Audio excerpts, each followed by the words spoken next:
Shabbat Shalom, everybody. I can invite you to please take your seats.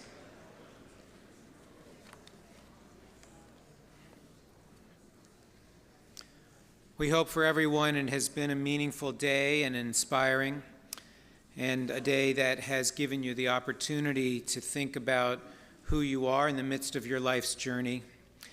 Our congregation was the first synagogue in Boca Raton, and we are in many ways the trunk of the tree that formed one of the most diverse and dynamic Jewish communities on the planet. I think about my Zaidi when he left his little city of Clementov to make his way to Canada. And I think about the Jewish life that he ultimately got to enjoy in Toronto, Canada. And I think he would have been so amazed to see what the Jewish community is here in this very special part of our world. Part of what makes our community so strong and special is the way in which all of the different organizations of Jewish life, synagogues and communal agencies and support services agencies, all work together to ensure that the quality of life for all of us, especially those most vulnerable, is safe and secure. Temple Beth El enjoys a sacred and special partnership with the Jewish Federation of South Palm Beach County. We're very grateful that one of its stalwart leaders, David Pratt, member of our congregation and dear friend to the Jewish community and our congregation, is here to offer a few moments of blessings and greetings. You already have a fan.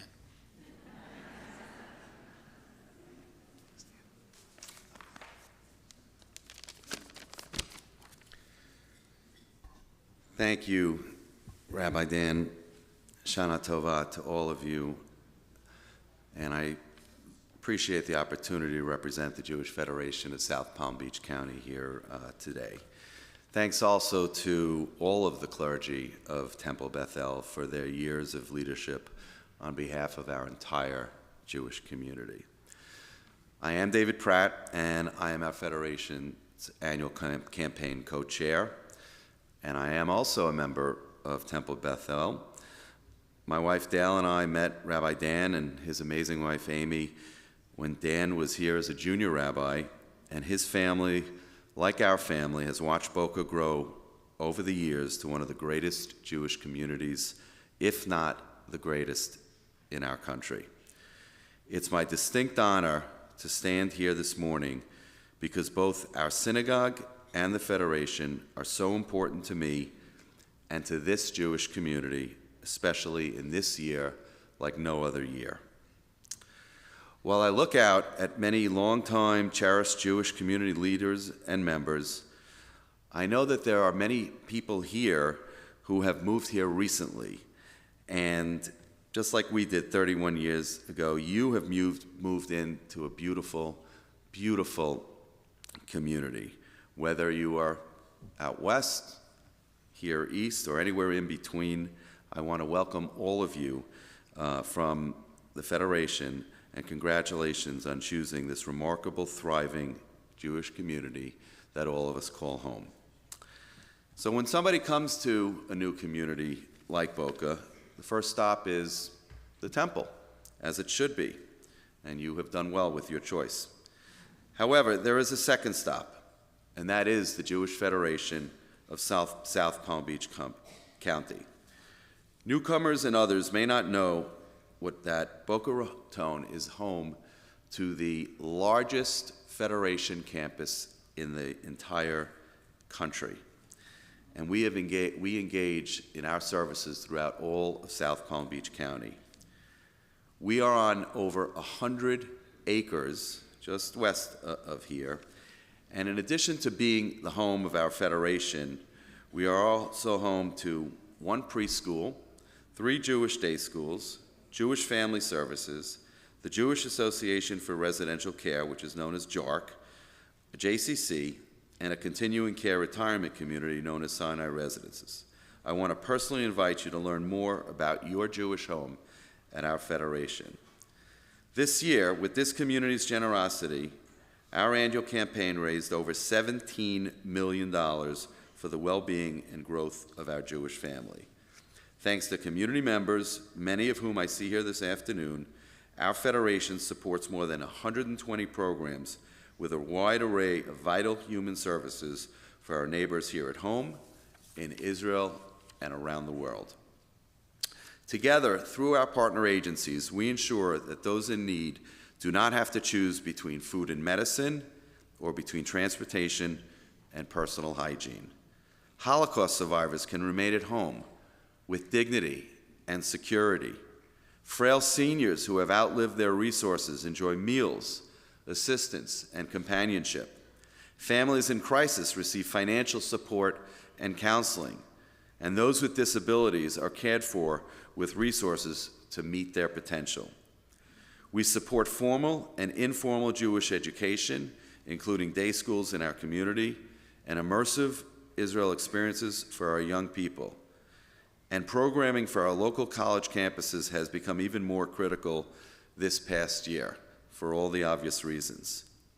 A terrific way to learn about us is to visit our amazing campus that I just mentioned, and I invite you to take a tour. I promise you will not be disappointed. Beyond our community, we support efforts to safeguard and sustain Jewish lives and Jewish life wherever help is needed. And we advocate at all levels of government for resources to help enable all of this. This past year, we have proven once again our amazing ability to respond immediately to crisis when we are needed.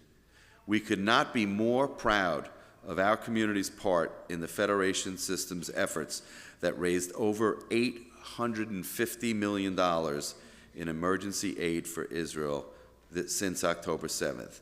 The Federation system across the country, over $850 million. That's what Jews do. And we were a big part of it. On the ground instantly, more than 800 NGOs are using these funds to bring vital programs and services from north to south throughout our entire homeland. As the conflict spreads, this is even more important. And we come together to rally and advocate. We've taken multiple groups to Israel since October 7th, bringing support and solidarity. Last November, just a few weeks after we were brutally attacked, I, along with Rabbi Dan, was privileged to bear witness on behalf of all of us to the devastation, the grief, the courage, and the spirit of our brothers and sisters on the front line of Jewish security for us all. I, along with other Federation leaders, went on a solidarity mission to show support to our extended family in Israel, and make no doubt about it. As Jews, we are all family. And I invite any men here to join us on a men's solidarity mission going to Israel. We're leaving on November 5th. If you're interested, come see me. We need all the support we get, and our brothers and sisters need us there. We are able to do this because this is what Federation was built for, bringing people who care together from across this remarkable community to make a difference. Friends, we know well that Israel needs us, and we need Israel. And on this Yom Kippur, like no other, amid the tragedies and their aftermath and the terrifying rise in anti-Semitism, we have also learned that we need each other here more than ever. Coming together as a strong Jewish community strengthens Israel, just as a strong Israel strengthens us and our family, our Jewish family, across the globe. Our survival and well-being as a people rely on this. As individuals and as members of Temple Bethel, you are an essential part of making a critical difference for so many in our Jewish family. We cannot thank you enough. On behalf of the Jewish Federation of South Palm Beach County, I thank you for all your time and wish you and your loved ones a happy and a healthy new year and a sustainable peace for our people worldwide. Am Yisrael Chai.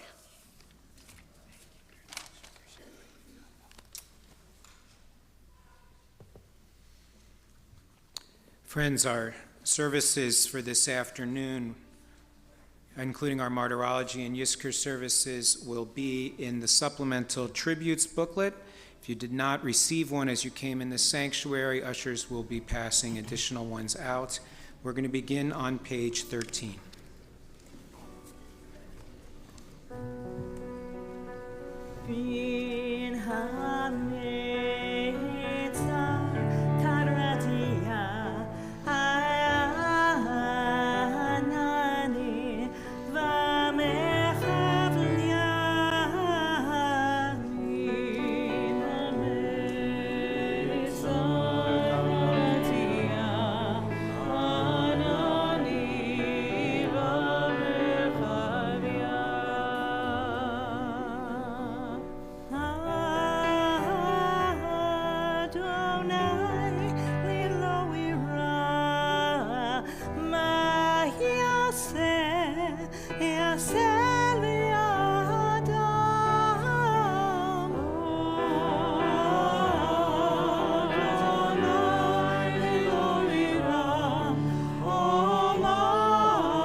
Let's try that again.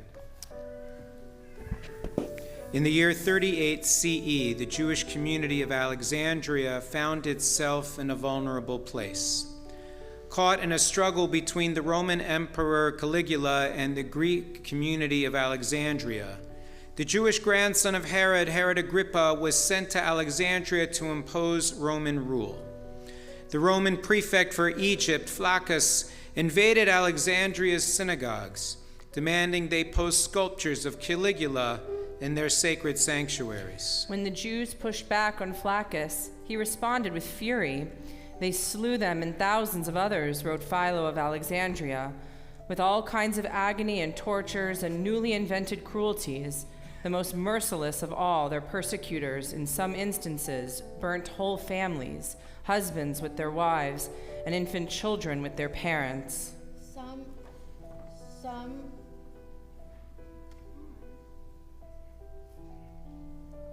Some call this the first recorded pogrom, an organized massacre of Jewish community. It would not be the last. For 2,000 years, our people have known the anxious dread of vulnerability. From the time we were first expelled from our home in the land of Israel, more than 2,500 years ago, to the Roman campaign to quash the Judean revolt, through centuries of wandering across nearly every continent of the world, the fear of pogrom sat either in the back of our minds or the forefront of our fears. Our history is punctuated by moments of massacre: the fall of the Bar Kokhba revolt and the martyrdom of our rabbis, attacks by crusaders, Muslim radicals in Morocco, inquisitors in Spain, pogroms in Odessa, Warsaw, Kishinev, Kiev, Bialystok, and later Kristallnacht, the night of broken glass, the event which kicked in the door to genocide and Holocaust.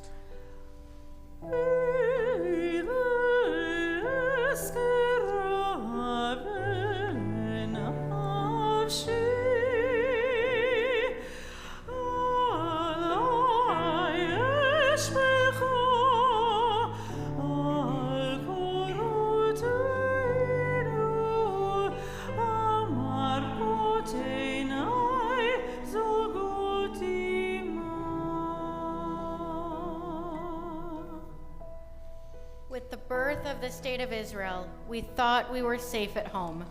We hoped our homeland would be strong enough to solve our eternal vulnerability, to finally inoculate us against the persistent virus of anti-Semitism. But over the years, too many lives were shattered in battle, too many killed for the simple crime of standing at a bus stop, grabbing a drink at a cafe, partying with friends at a dance club, or feeding a child a piece of pizza. And so, through the ingenuity and creativity of engineers and the valor and bravery of determined soldiers, we sought to repel our enemies.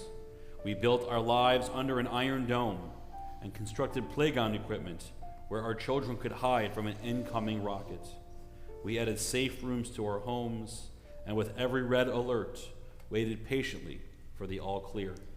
But the morning of October 7th, 2023, our vulnerability returned. Israel awoke at dawn to an onslaught of rocket fire and red alerts.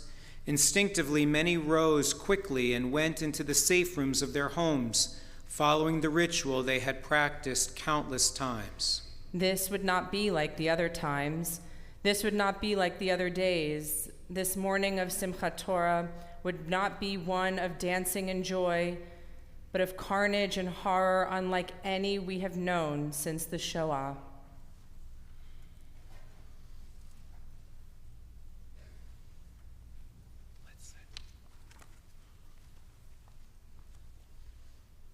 It's 6:30 a.m. I woke up to the sounds of explosions. At first, I thought it was thunder, but then I looked outside and I saw it was dry and there was no rain. And I immediately realized that it was missiles. Less than half an hour had passed, and we received a message that terrorists had entered the kibbutz, and we had to enter the protected area. We thought that the incident was minor and would soon be over, so we didn't take anything with us to the shelter. Neither water nor food. As the shooting increased and time went on, we realized that this was a massive attack. In the WhatsApp groups of the mothers in the kibbutz, messages began to circulate, each one more terrifying than the other. Terrorists are coming into our house. They are trying to open the shelter's door, shooting inside our house, throwing grenades at the door. I don't know what to do, who to turn to. I put up a desperate post on Facebook and write, "The hours pass. They massacred the members of the kibbutz, set fire to the houses. There is no army and nothing. Someone save us." The shelter begins to fill with smoke from everywhere. From the vents of the air conditioner, from the electricity. We understand that our house is also on fire. Suddenly, we hear a thud. The neighbor jumps out of the window with his baby daughter in his arms and manages to escape.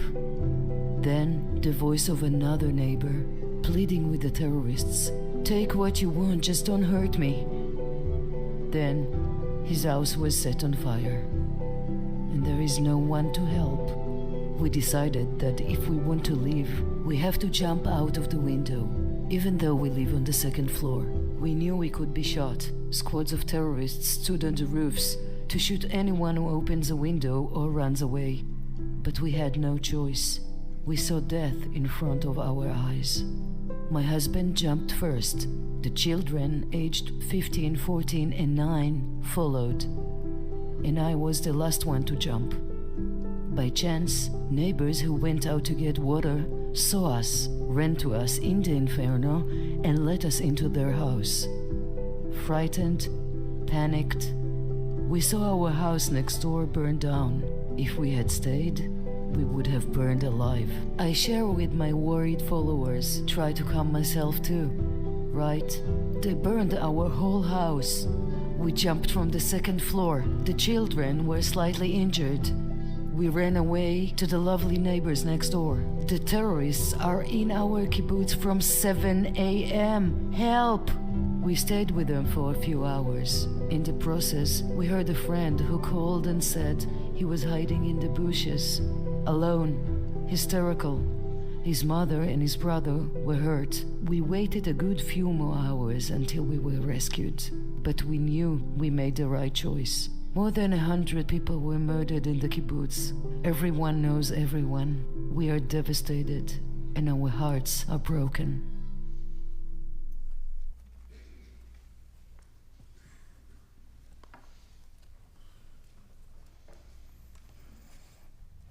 I was the officer on duty over the weekend with just 13 soldiers at the Urim Southern District Base. Everything was quiet and peaceful as usual.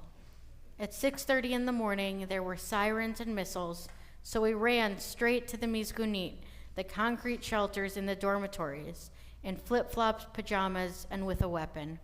We waited there a bit, and then started to hear rumors that terrorists had infiltrated the base, but we didn't believe it. But then we started to hear shots being fired.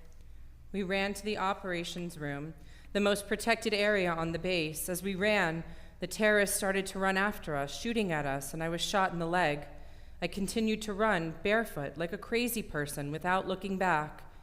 When I got inside, we bandaged my leg with a shirt from one of the operations sergeants, and we waited there to be rescued. Unfortunately, rescue was not anywhere on the horizon. Then we started to hear the terrorists detonating explosives around the operation room as they attempted to get inside to us. For half an hour, we heard shooting and grenades. All we could do was pray for the best. Door by door, they got through until the only door left was the one that separated us from them. I started sending goodbye messages to all my loved ones. They blew up the last door, came into the room, and shot at us without pause, screaming. When they were done, they waited a little, spoke in Arabic, searched for documents, checked that we were dead, and then left. I wasn't sure if I was dead or alive. I felt dead, but I could still see and feel and hear. I waited for the final bullet that would hit me and kill me, but it never came. After 4 hours of playing dead, while I was in so much pain but could not say a word, angels came to save me. They took me to Soroka Hospital in Beersheba, and on the way, I immediately asked to call my family and tell them that I was alive against all odds. I had been shot 12 times, bullets in my legs, my left hand, and my shoulder. I thank God who watched over me and was with me in that room. I still can't believe that I am here, that I am alive, and that with the help of God, I should regain full function. It is simply a miracle.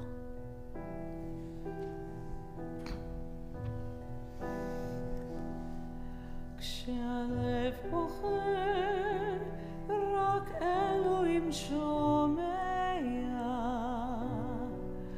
הכאב עולה מתוך הנשמה, אדם נופל לפני שהוא שוקע, ותפילה קטנה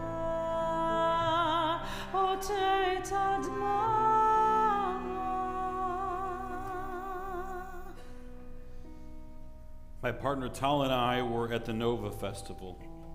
At 6:30 in the morning, an insane missile barrage suddenly started.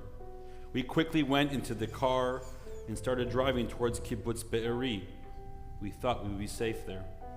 The alert squad told us terrorists had penetrated the kibbutz and we should get out of there. But Tal suggested we try to take shelter in one of the houses. We knocked on the door of a couple around 70 years old, Hadass and Adi Dagan.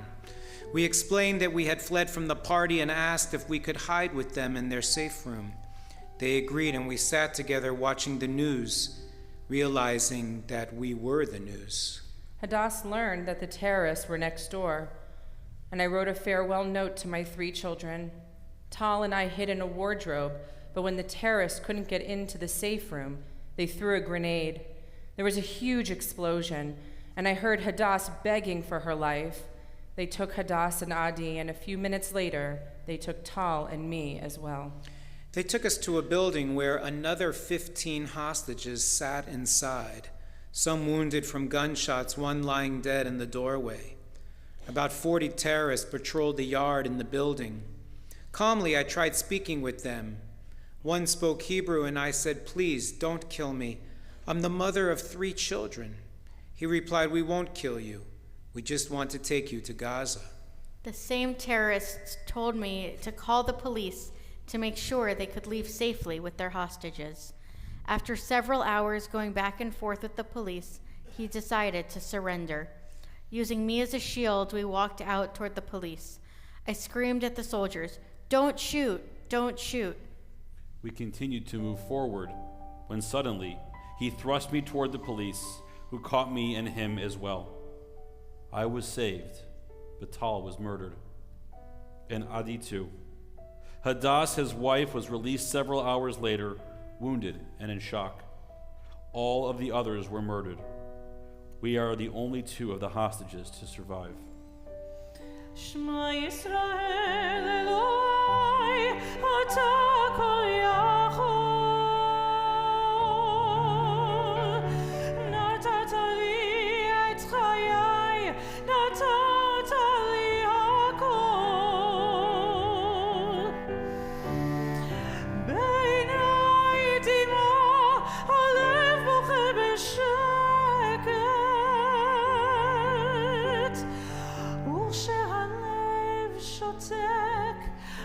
הנשמה זועקת.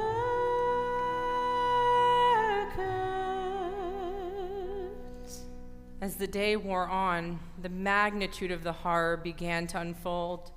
Children slaughtered in their beds, families burned alive in their homes, parents murdered in front of their children, children murdered before their parents' eyes. More than 250 men, women, elderly, and children abducted and taken hostage, sexual assault too gruesome to name. There is so much more to her than the dirt smeared on her cheeks, than her hands tied behind her back, than the dried blood on her forehead together. There is so much more to her than the pain in her wrecked body, than the terror in her sunken eyes, than the fear in her tormented heart. There is still music in her, and dreams of writing harmonies, and singing with birds on hilltops, drowning out the notes of agony.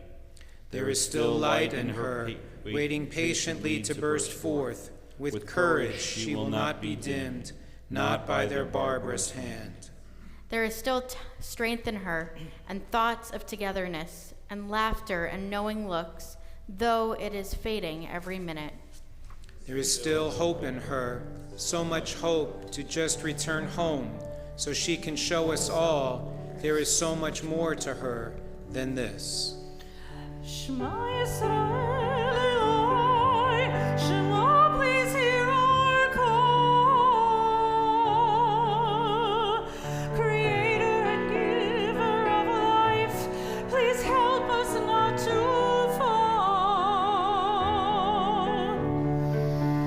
See our hearts, they weep with tears so softly streaming. And when the heart is hushed, the soul alone is screaming. Shema Yisrael Eloi, oh fill our silent tears. Fill us with strength, O God, and free us from our fear.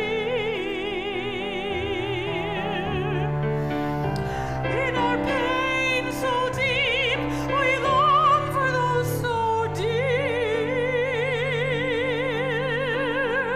Shema Yisrael Eloi, we offer you this prayer.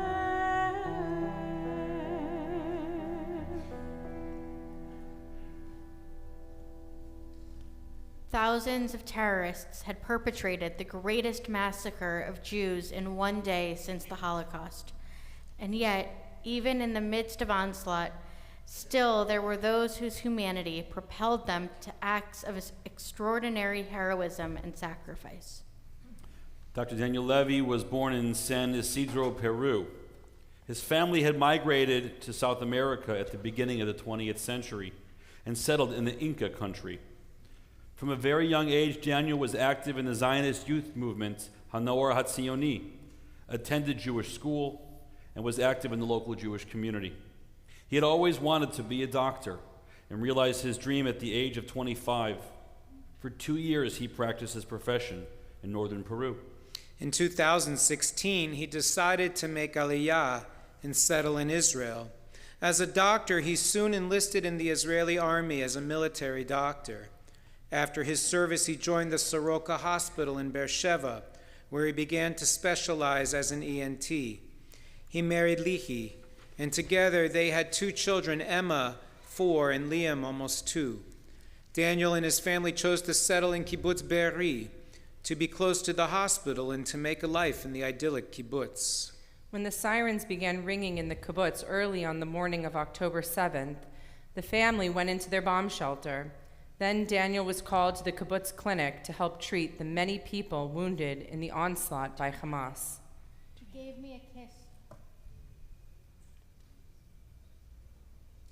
He gave me a kiss and he left, Lihi said. He updated her throughout the day that they were running out of supplies, afraid of the terrorists still roaming the kibbutz. Then terrorists threw a grenade into the clinic and he was killed. An injured member of the Bay Area local security force whom Daniel treated in his final hours told about his bravery in the face of the terrorists and the care he gave to the wounded. He noted his calm demeanor and his kind eyes that was so like him. Leahy said that Daniel always knew he would become a doctor, but at the moment of truth, when he ran to save lives, there was nobody to save him.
Eden Alon Levy was born and raised in Nirit, a rural community in central Israel, the fourth of 5 children. As a girl, Eden loved music and languages, and especially loved to dance. Eden was stationed at Zikim, a military training base just 5 kilometers north of Gaza City. A group of 90 newly enlisted soldiers had arrived at the base in late August, and Eden was among the officers responsible for their training. At 6:30 in the morning, an enormous barrage of rockets targeted the base, and within minutes, Eden helped gather all the rookies in the migunitz, the concrete shelter on base. She then ran to the base's firing range with 2 other female officers, Second Lieutenant Adar Ben Simon and Sergeant Ron. An hour later, they saw 9 Hamas soldiers running toward their position, shooting and firing grenades. Returning fire, Ron was struck in her head. Another soldier, Sergeant Noah Elon, came to help, but she too was wounded. Eden and Adar continued to fight, doing everything within their power to repel the attack. The bullet sliced my scalp but was stopped by my helmet, said Ron. Noah was hurt really bad. I gave my gun to Eden, who went on returning fire. The battle grew more intense. Reinforcement at the firing ranges, Eden wrote in an urgent message at 8:06. Reinforcement at firing range, urgent, Company Commander Adar Ben Simon echoed. Then 2 minutes later, she added, we are under fire. There are around 4 terrorists here. 9 minutes passed. They have grenades, Adar reported. Reinforcement required. At 8:10, she added, soon we'll run out of bullets. Urgent reinforcement requested. Not a minute passed, and Eden voiced a similar plea. We need help. Firing range. Ammunition has run out. In those same seconds, she also messaged the WhatsApp group consisting of her parents and 4 siblings. I love you, she wrote. Her mother, who could not imagine that her daughter was texting them from the depths of hell, replied with a smiley emoji, blowing a heart-shaped kiss. 2 minutes later, Eden managed to report to the command post that someone was wounded. The clock showed 8:13. It was the last sign of life to come from the sentry position at the firing range. All 90 of the new recruits were saved.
When he was in second grade, Arnon Zamora dressed up as a paratrooper.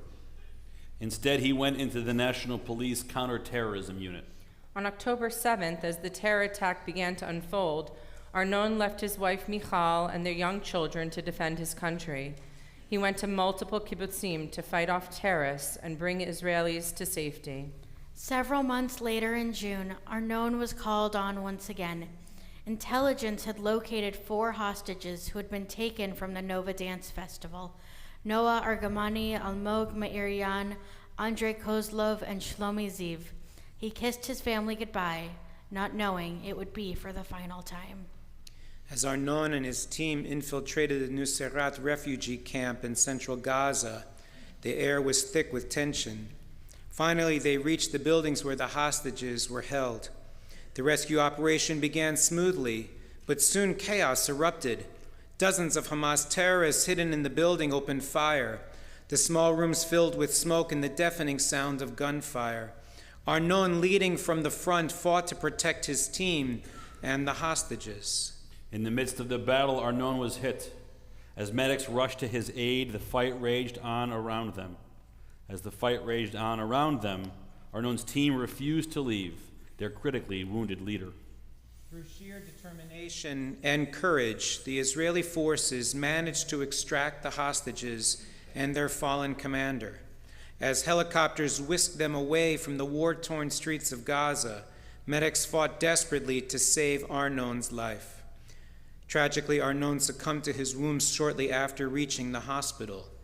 He was 36. In the end, the children and I will be fine, his wife Michal said through tears. They will know how much of a hero their father was, how many lives he saved, but much more than that. They will remember how much fun they had with you, riding bikes, playing the guitar, lighting a bonfire, eating ice cream, having fun together, and being a family.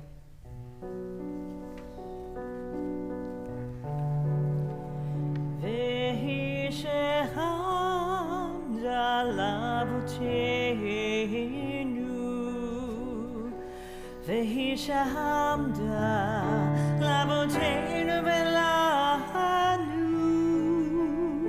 שלא אחד בלבד עמד עלינו מכלותינו, עמד עלינו מכלותינו.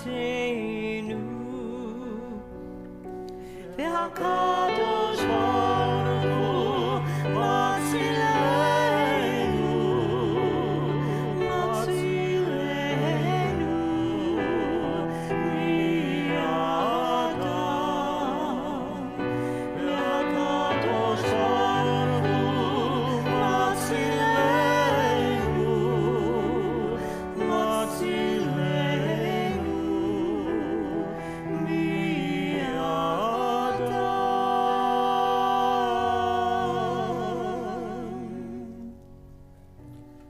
After a holiday dinner with his family, Aner Shapira, an off-duty soldier on vacation from the infantry brigade, went to the Nova Festival to unwind and celebrate with friends. An aspiring musician, Aner had previously composed and produced 5 songs and was hoping the festival would inspire his newest composition. The desert air was electric with music and laughter as thousands of young people danced through the night. But as the sun rose, the festival grounds became a killing field. Aner and his friend Hirsch Goldberg Poland ran to a small roadside shelter filled with dozens of others, all trying to escape. Panic spread through the crowd, and immediately Aner tried to calm everyone down. "Guys, don't worry," he called out. "I'm a soldier. My comrades are nearby. I'm here. Everything will be all right." Hirsch had recently finished his army service. Like many Israelis after their service, Hirsch was planning to travel the world. He had been working in an initiative to use soccer to bring Israeli and Palestinian children together. Hiding inside, they heard the terrorists approach. Suddenly, a grenade was tossed into the crowded shelter. Quickly, Aner grabbed the grenade and tossed it back into the street. Again, a grenade flew into the shelter, and just as quickly, Aner lobbed it back out the entrance.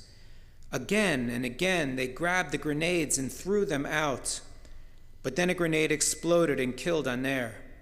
Hirsch refused to give up, and took the place of his fallen friend. As he grabbed yet another grenade, it exploded, tearing off his left arm below the elbow.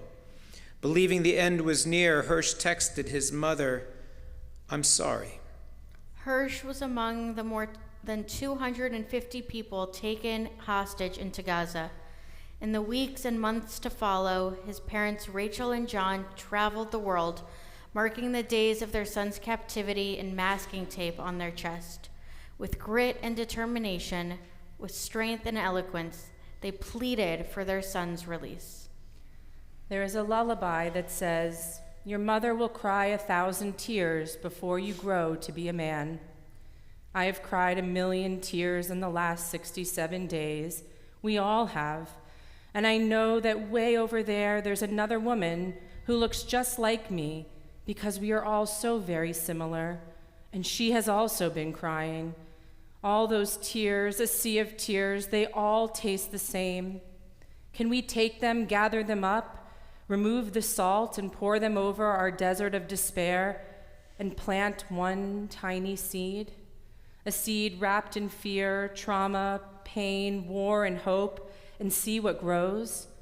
Could it be that this woman, so very like me, that she and I could be sitting together in 50 years, laughing without teeth because we have drunk so much sweet tea together, and now we are so very old and our faces are creased like worn-out brown paper bags, and our sons have their own grandchildren, and our sons have long lives, one of them without an arm, but who needs 2 arms anyway?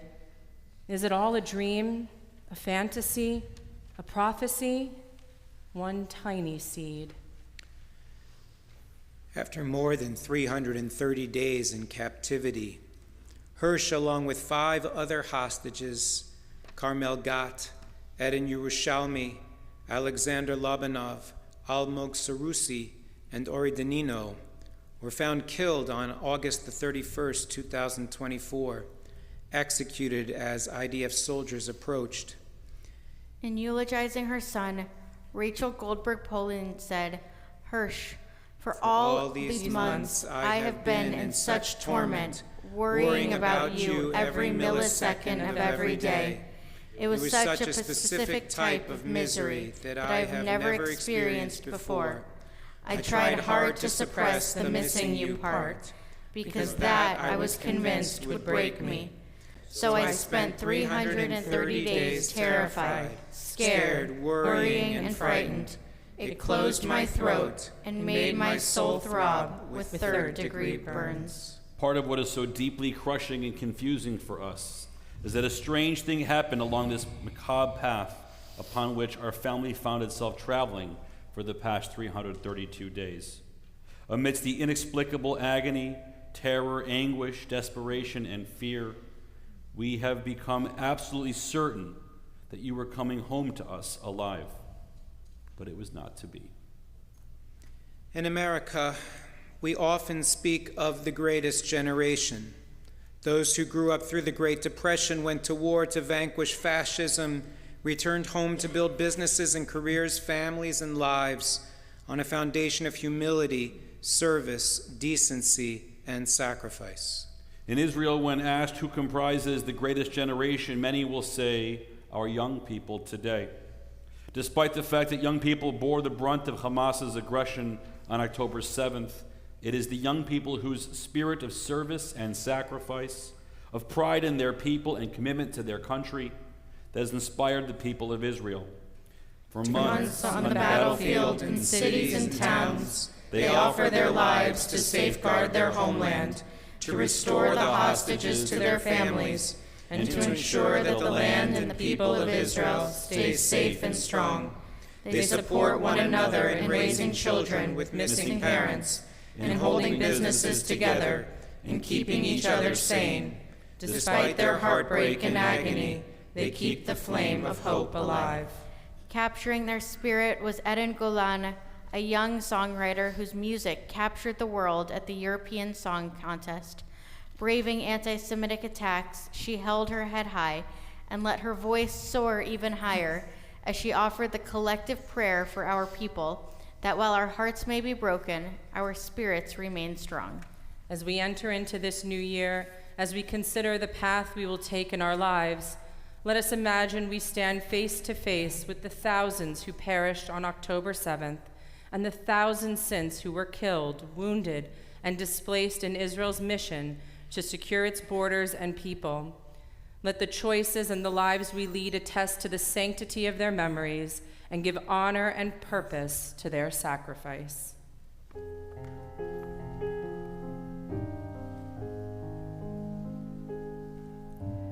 Writers of the history, stand with me. Look into my eyes and see. People go away but never say goodbye. Someone stole the moon tonight, took my light. Everything is black and white. Who's the fool who told you boys don't cry? Hours and hours and flowers, life is no game for the cowards. Why? The time goes wild. Every day I'm losing my mind, holding on in this mysterious ride, dancing in the storm. We've got nothing to hide. Take me home and leave the world behind. Baby, promise me that never again. I'm still away from this October rain. October rain.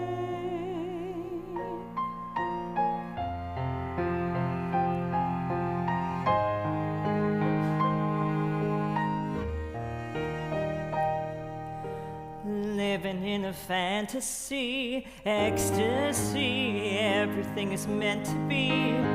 We shall pass, but love will never die. Hours and hours and flowers, life is no game for the cowards. While the time goes wild. Every day I'm losing my mind, holding on in this mysterious ride, dancing in the storm. We've got nothing to hide. Take me home, leave the world behind. Baby, promise me that never again. I'm still away from this October rain. October rain. לא נשאר אוויר לנשום, אין מקום, אין אותי מיום ליום. כולם ילדים טובים אחד אחד.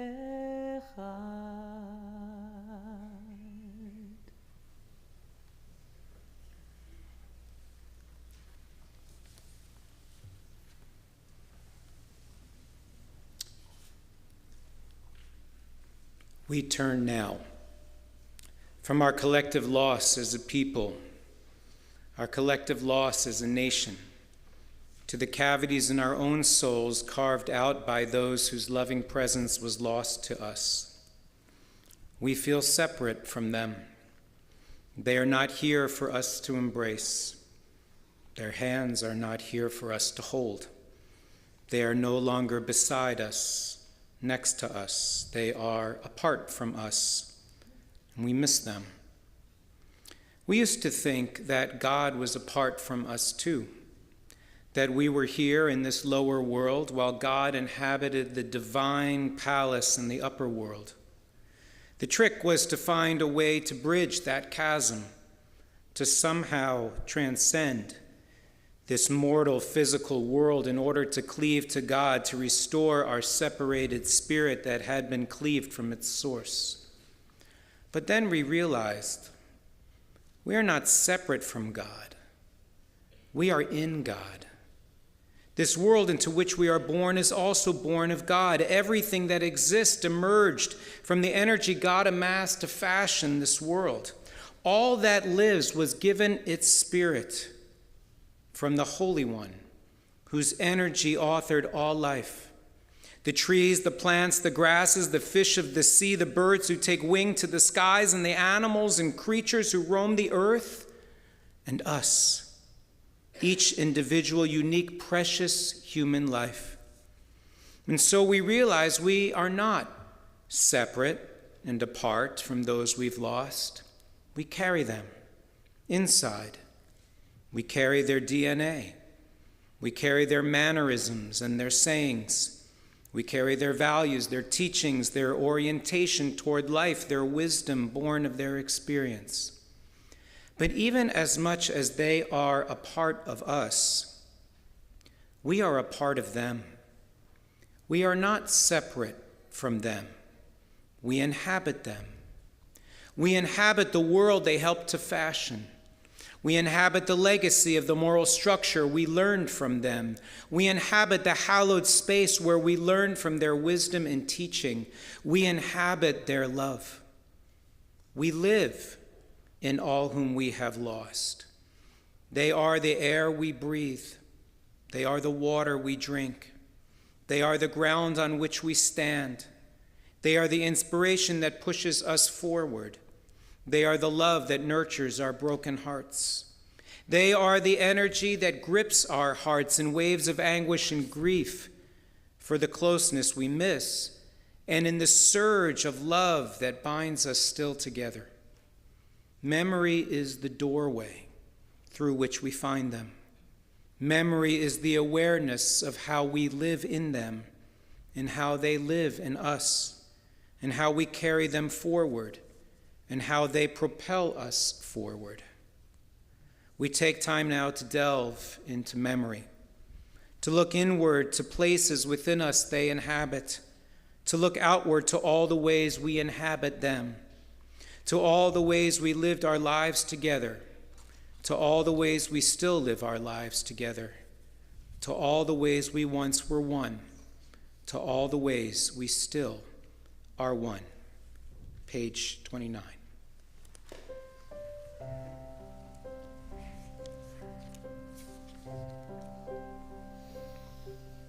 In the rising of the sun and in its going down, we remember them, we remember them. In the blowing of the wind and in the chill of winter, we remember them, we remember them. In the opening of the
Birth is a beginning and death a destination. But life is a journey, a going, a growing from stage to stage, from childhood to maturity and youth to age, from innocence to awareness and ignorance to knowing, from foolishness to discretion and then perhaps to wisdom, from weakness to strength or strength to weakness and often back again, from health to sickness and back we pray to health again, from offense to forgiveness, from loneliness to love, from joy to gratitude, from pain to compassion, and grief to understanding, from fear to faith, from defeat to defeat to defeat, until looking backward or ahead, we see that victory lies not at some high place along the way, but in having made the journey, stage by stage, a sacred pilgrimage.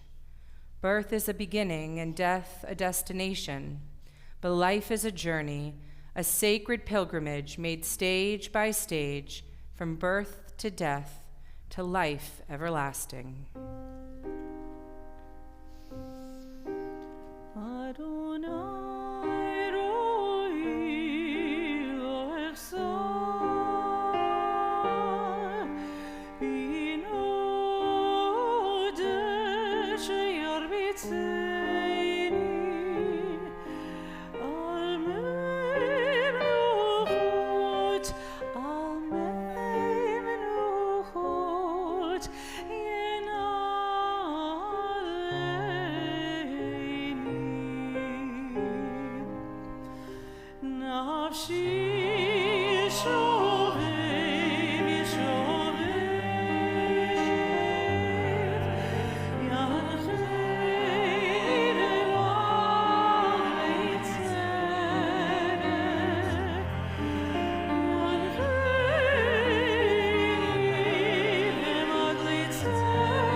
If some messenger were to come to us with the offer that death should be overthrown, but with the one inseparable condition that birth should also cease.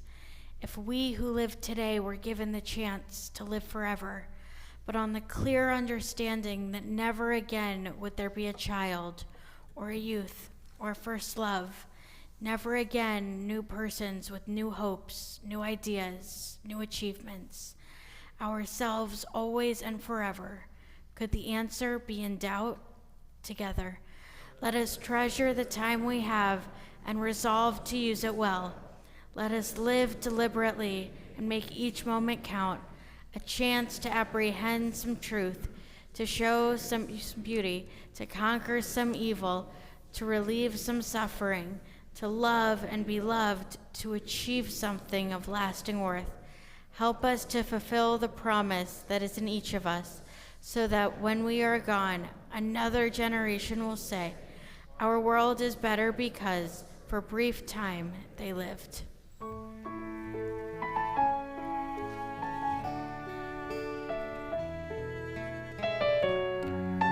Not really. It's tired. There are stars up above, so far away we only see their light. Long, long after the star itself is gone. And so it is with people that we love. Their memories keep shining ever brightly, though their time with us is done. But the stars that light up the darkest nights, these are the lights that guide us as we live our days. These are the ways we remember as we live our days. These are the ways we remember.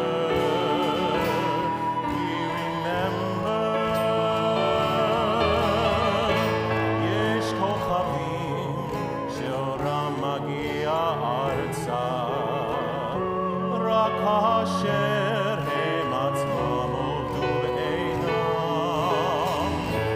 יש אנשים שזכרם מאיר, כאשר הם עצמם אינם עוד בתוכנו.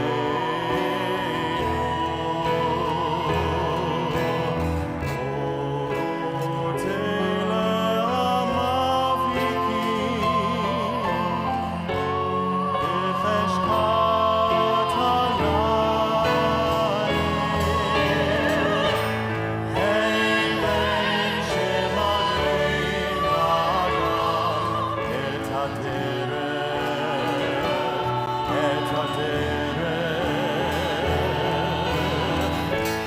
הם שמראים לאדם את הדרך,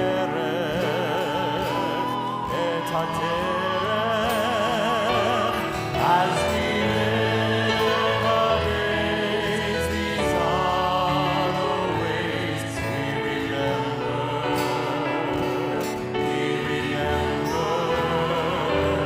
As we live our days. These are the ways we remember.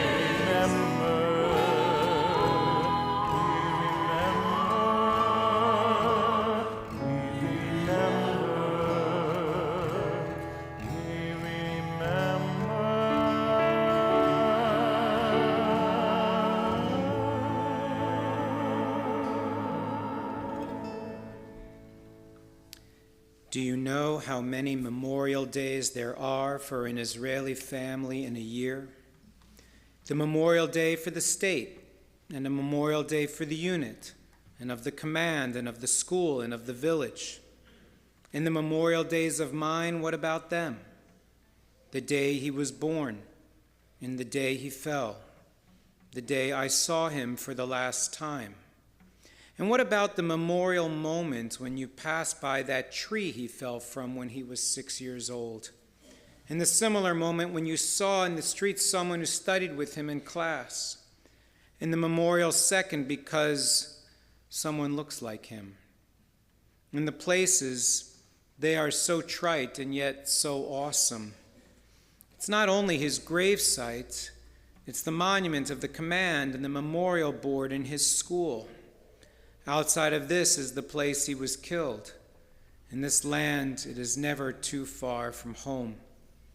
And his place at the table. And when guests and those invited are at the table, you always think whether to put out his plate. And when they ask you, in the government office or just regularly, how many children do you have? What to answer, 3 or 4.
God, this hour revives in us memories of loved ones who no longer walk among us.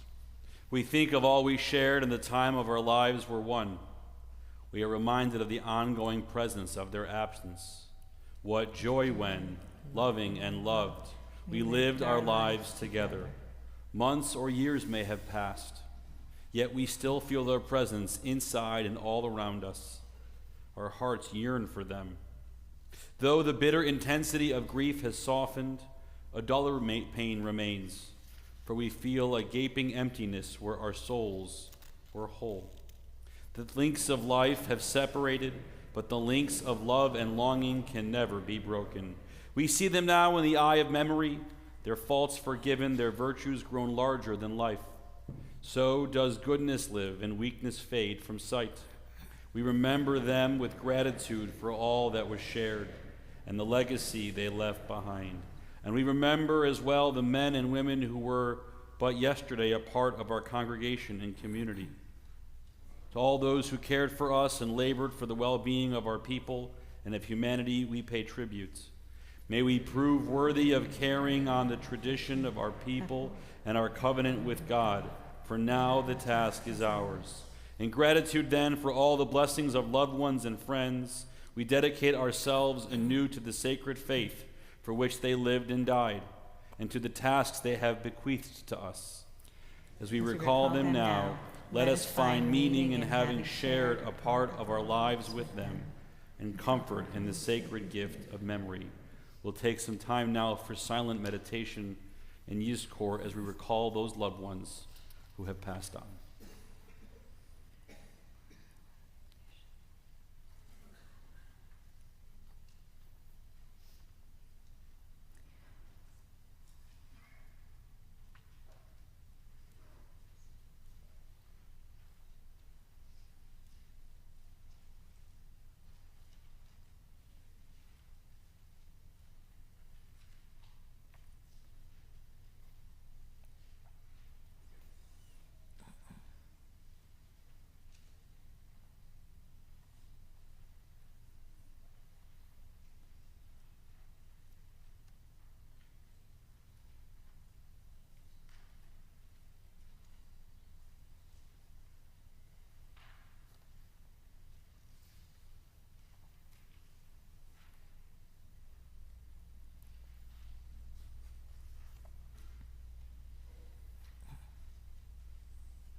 Yizkor Elohim nishmot kol achenu b'nei Yisrael shemasru et nafshotehem al kiddush Hashem.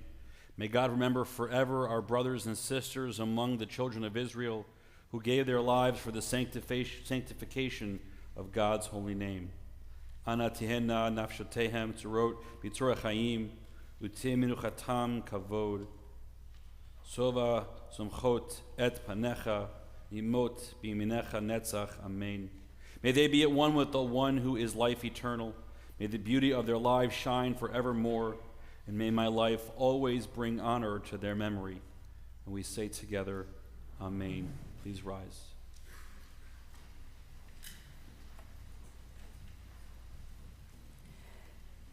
El Malei Rachamim Shochein Bamromim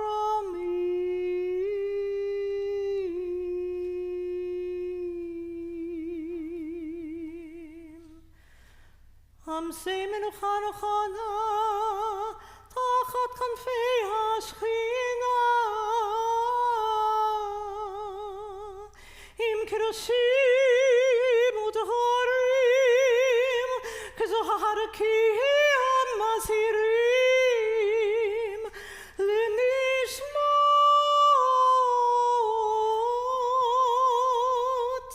Yakireinu Shehalchu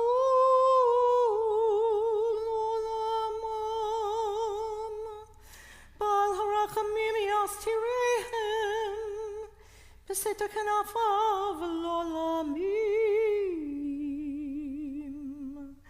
V'yitzroe b'yitzroe ha'chayim et nishmatam Adonai hu nachalatam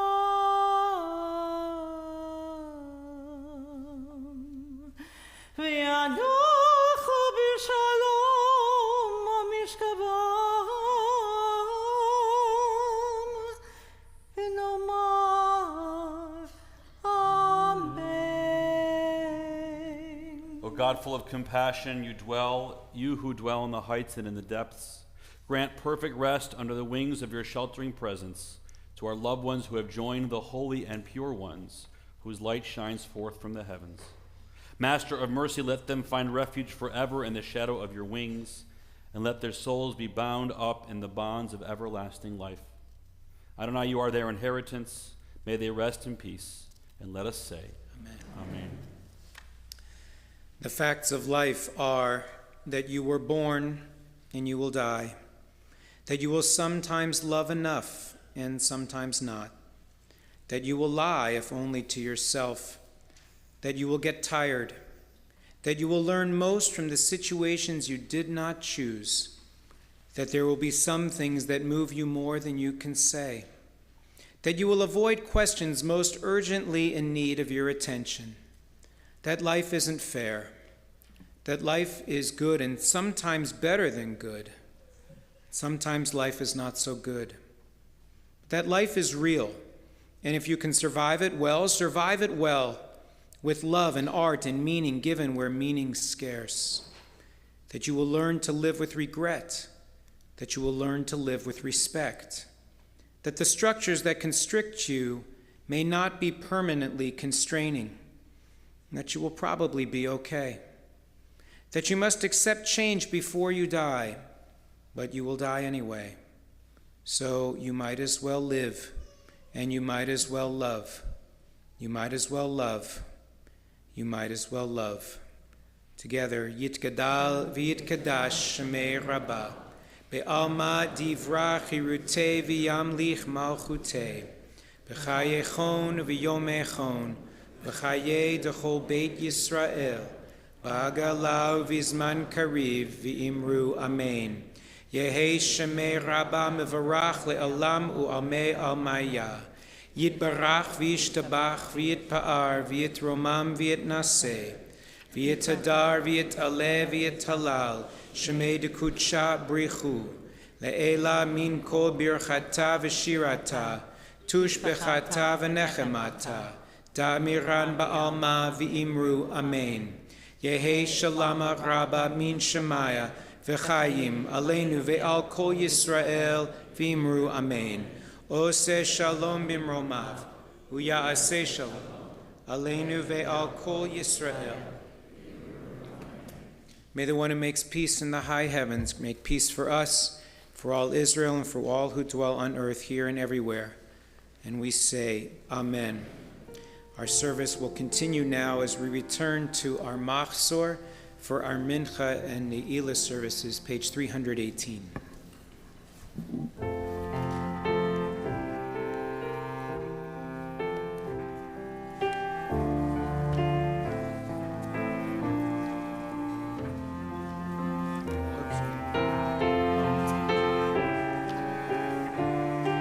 Page 327.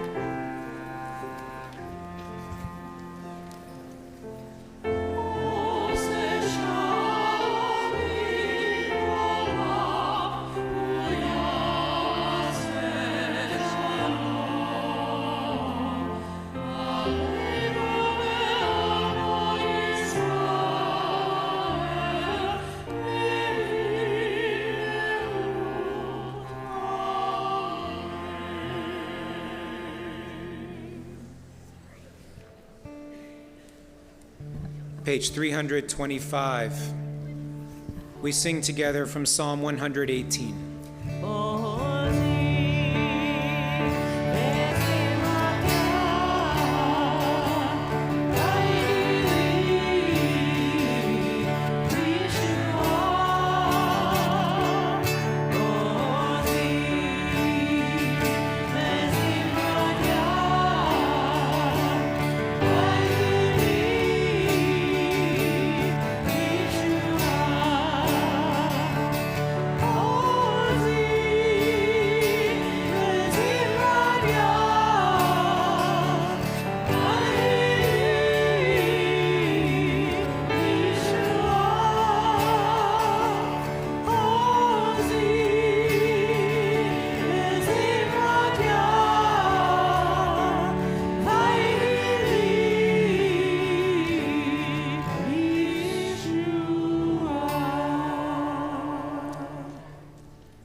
For those who are staying with us for our afternoon and ne'ilah service, there are expensive seats in the back of the sanctuary if you want to move. Or if you are seated in the back, you are welcome to come forward for the cheap seats that are up here in the front. We continue now on page 327.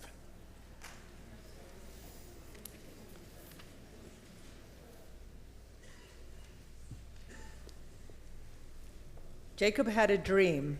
A ladder set on the ground with its top reaching the sky, and angels of God were ascending and descending the ladder. Our sages taught, the Holy One said, "Jacob, you must climb as well." But Jacob was afraid, and he did not climb up.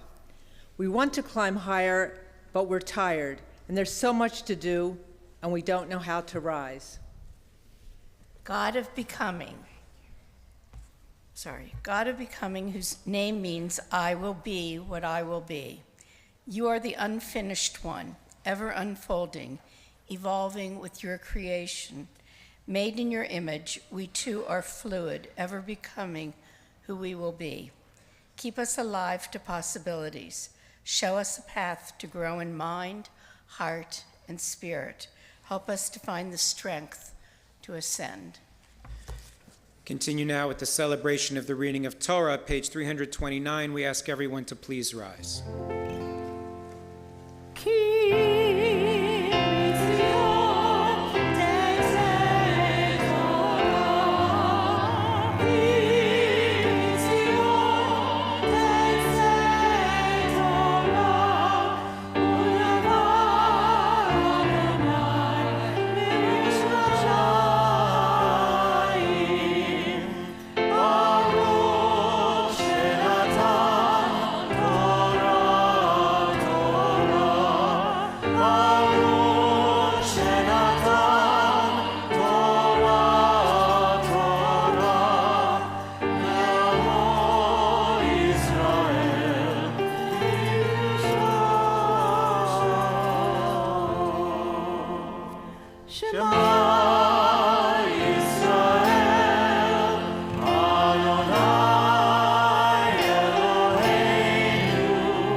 Who's tired? That's the good news, because it means that we're about to take all of these intentions that we've been talking about for the last 23 hours or so into the year ahead. We're actually ready to enact them. So that's cool. We are going to read from Parshat Kedoshim, which is the Holiness Code. If you go to Torah study with Rabbi Dan, you are intimately familiar with the Holiness Code. But for those who might not be, it is in the dead center of the book of Leviticus in chapter 19, and it outlines all of the different ways that we as humans ought to be holy. What can we do to bring holiness into our souls? But it's not just a reminder of our ethical and our spiritual obligations. The Holiness Code is a call to action. These commandments demand nothing less than our full participation in this sacred work of actualizing holiness. And I was talking with a rabbi mentor of mine a couple of weeks ago, and we were talking about how more than ever, it's important to remember that the framework of the Holiness Code, and really the Torah at large, is actually predicated on the Jewish people being in the land of Israel and having a land of Israel to go to. This is not just a theoretical backdrop for the commandments, but it is the living context of our covenant with God. So many of these commandments that God commands us here in the Holiness Code are tied to the land itself. When you come into the land that I promised and you plant, do not defile the land that I am giving you. When you reap the harvest of the land, you shall not reap to the edges of the field. This isn't about some hypothetical place. These are all ethical behaviors rooted in making it to the promised land. And then we can then talk about how we treat each other after, but we need the land first. And the truth that's so important is that we can't take the land of Israel for granted. Just as the Holiness Code insists on intentional action in our relationships with one another, love your neighbor as yourself, do unto others, the land also requires stewardship. This promise is not unconditional, but it's a sacred trust that we actually have to actively uphold. At this moment, if you heard Rabbi Dan's sermon, if you've heard most of the sermons that have happened in the last 2 weeks, it is clear that Israel is facing unprecedented challenges both within and outside of its borders. Our connection to the land of Israel is fragile, and we cannot become complacent. Just as we pour our hearts into these prayers for renewal and tshuva, we must pour that same commitment into the future of our homeland, because we are called to ensure its safety, its security, and its moral integrity. And only then can we remember that the holiness that we are commanded to do is intertwined with who we are as individuals, because it's deeply rooted in who we are as a people. It's how we live, it's how we care for one another. But first, it comes from honoring the sacred land that was promised to us in this covenantal relationship. May we leave this day feeling renewed in our commitment to that holiness, both in our lives and in our connection to Israel. It is now my privilege to invite the Levs forward for the Aliyah LeTorah, and Charlotte Wise, who did not necessarily know what she signed up for when she had her bat mitzvah, 2 years ago, 3 years ago now? 3 years ago, to just completely have the reprise every year.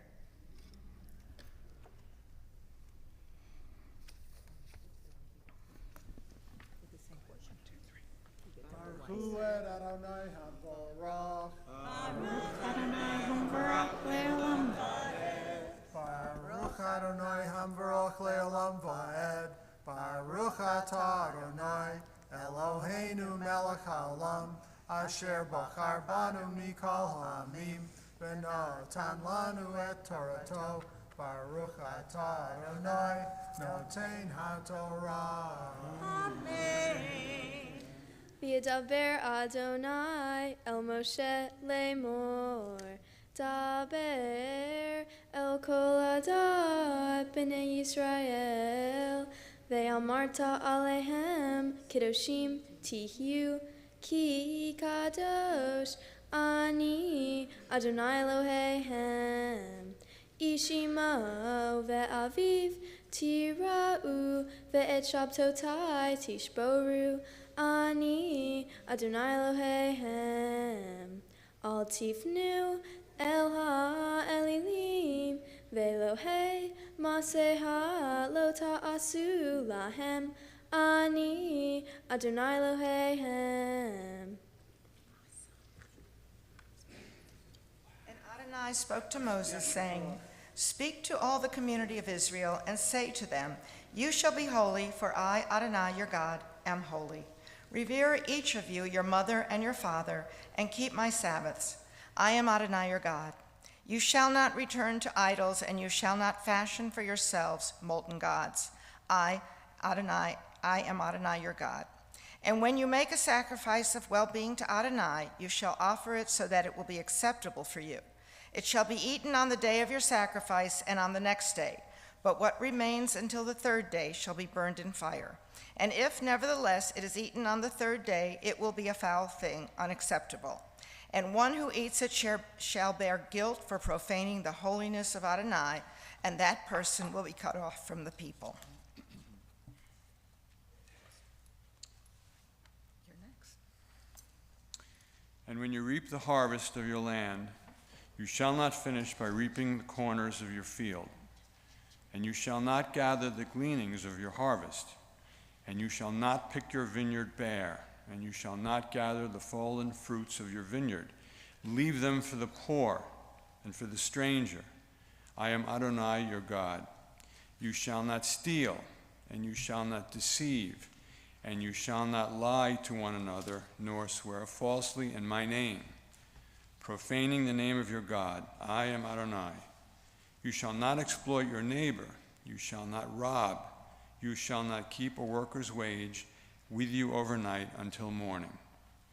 You shall not curse a person who is deaf, nor put a stumbling block before a person who is blind. Rather, you shall revere your God. I am Adonai. You shall not do injustice in judgment. You shall not favor one who is weak, and you shall not defer to one who is powerful. You shall judge your kin with justice. You shall not spread slander among your people. You shall not stand idly by the blood of your neighbor. I am Adonai. You shall not hate your kin in your heart. Reprove your friend. Thus you will not bear guilt because of a friend. You shall not seek vengeance or bear a grudge against members of your people, but love your neighbor as yourself. I am Adonai.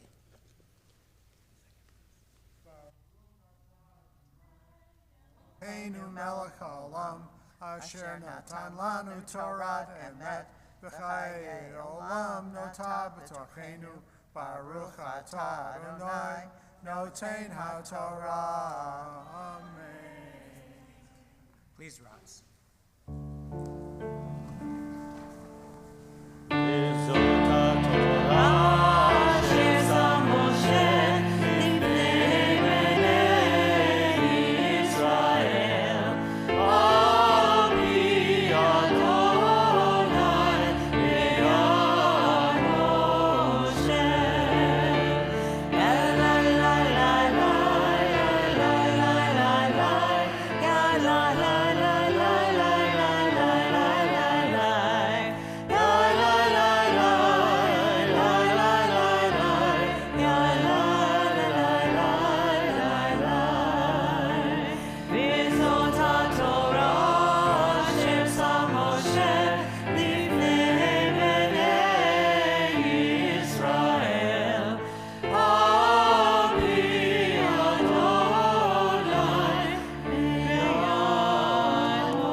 The afternoon of Yom Kippur, we read in our Haftarah the story of Jonah.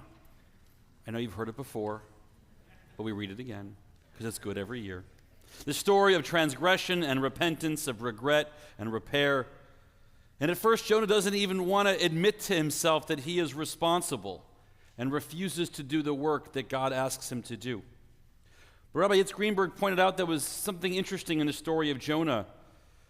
We've come here on this day in the belief that God is merciful and forgiving, especially on this day of Yom Kippur. And so if Jonah had actually done what God had asked him to do and declared that Nineveh would be destroyed because they didn't repent, and God had followed the prophecy of destruction with that mercy and forgiveness that we have been asking for, well, that would lead the Ninevites to think that God was making things up, or that Jonah was a false prophet, a boy who cries wolf and should not be taken seriously. The story of Jonah and the journey he goes on is there to show us that God has supreme power of judgment and the complete potential for mercy and for forgiveness. And in that world, it's no longer about what God does, it's about what we do. Our actions still matter. As we read over and over again on this Yom Kippur day, God's forgiveness is there for the taking, but we need to ask for it. We need to do the work of reflecting on our actions and to grow as a people before we can make that ask. But when we do, it will be given. God cares deeply for each of us, like the people of Nineveh. And all that we need to do and all that we do in reading the story of Jonah is to remind ourselves of that. The blessing for the reading of Haftarah can be found on page 342.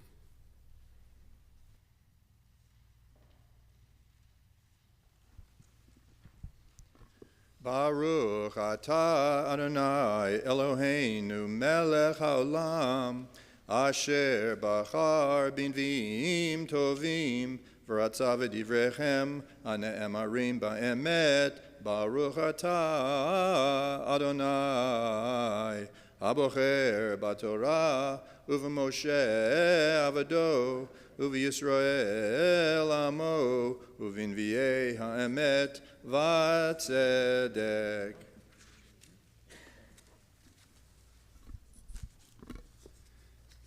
And the word of Adonai came to Jonah of Amittai. Get up, go to the great city of Nineveh, and proclaim it, for the evil deeds that risen above before me. But Jonah got up to flee to Tarshish, away from the presence of Adonai. And he went down to Jaffa, found there a ship heading for Tarshish, and he paid his fare and went down into it to head with them to Tarshish, away from the presence of Adonai. But Adonai hurled a great wind upon the sea, a storm at sea so great that the ship was in danger of being shattered to pieces. And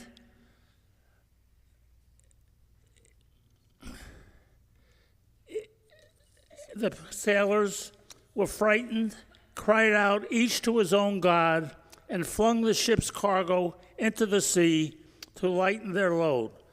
But Jonah had gone down into the hold, the lower deck of the vessel, and he lay down and fell into the lower deck of the vessel, lay down and fell into a deep sleep. And the captain approached him and said to him, "What are you doing sound asleep? Get up, call to your God.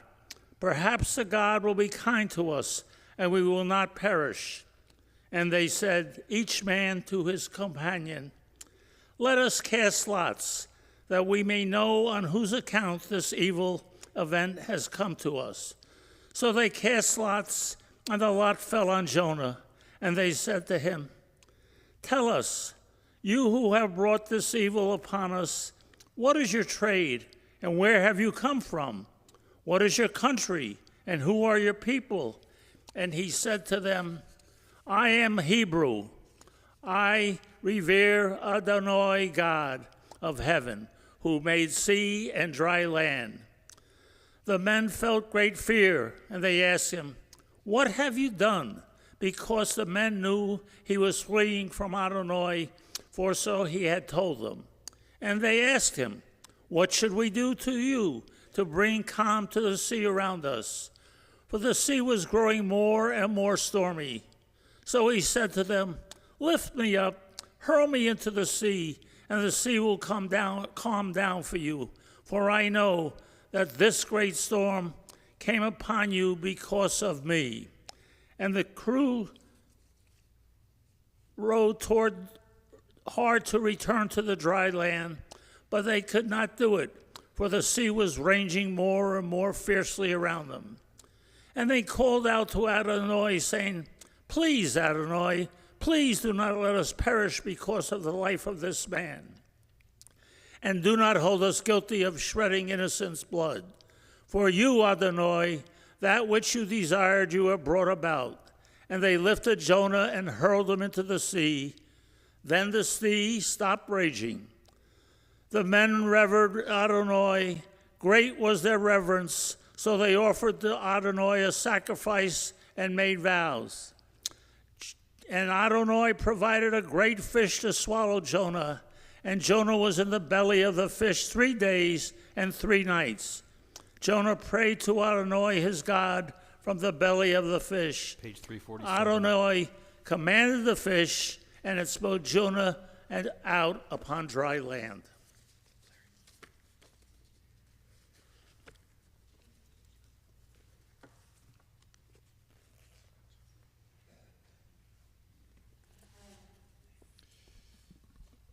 And the word of Adonai came to Jonah a second time. Get up, go to the great city of Nineveh, and call out to it the proclamation that I tell you. So Jonah got up and went to Nineveh, according to the word of Adonai. Now Nineveh was a great city of God, 3 days' journey across. And Jonah started out and made his way into the city, the distance of a 1-day walk. And he called out and said, 40 more days, and Nineveh shall be overturned. The people of Nineveh trusted in God, and they proclaimed a fast, and they put on sackcloth from the richest to the poorest. And word reached the king of Nineveh, and he got up from his throne, took off his robe, put on sackcloth, and sat in ashes. And he cried out and said in Nineveh, by decree of the king and his nobles, no person or beast, of flock or herd, shall taste anything. They shall not graze, they shall not drink water. They shall be covered with sackcloth, person and beast, and shall call loudly to God. Let all turn back from their evil ways and from the violence which is in their hands. Who knows? God may turn and relent, turn back from the heat of anger, so that we do not perish. God saw what they did, how they were turning back from their evil ways, and God relented from the evil planned for them and did not carry it out.